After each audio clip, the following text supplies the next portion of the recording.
What's up, amazing people? Joshua August here. Welcome to my YouTube channel. If you're a new subscriber, check out those playlists, guys. I got films, I got music, I got so much teaching. And if you've been with me a while, you know I love you. We just hang out with Jesus here. That's what we do. We get creative, we hang out with Jesus. So anyway, today's topic is prophetic art. I create it, I make it, and I sell it. I just did this llama. I felt compelled to do one, and someone reached out and bought it.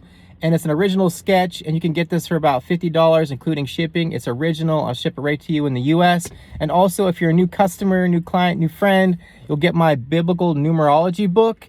And I break down all the main numbers in the Bible. It's my bestseller, getting so many good reviews about it. And lastly, I have one of these left. It's wood burned by me, and I'll ship it right to your house for $100. And it's Isaiah 40:31, they that wait on the Lord.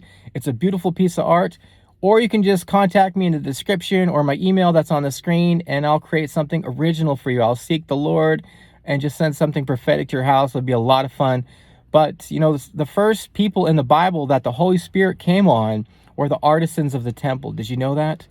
And that's before, like, the Holy Spirit was cool, you know, in the New Testament. But it said this, you know, it said the Spirit of the Lord came upon the artisans of the temple. But anyways, I love creating artwork. I could do sketches, woodwork, whatever. Just wanted to make that available. And also my best-selling book on numbers, if you see them like I do, it's on Amazon. Links in the description as well. Love y'all and welcome aboard.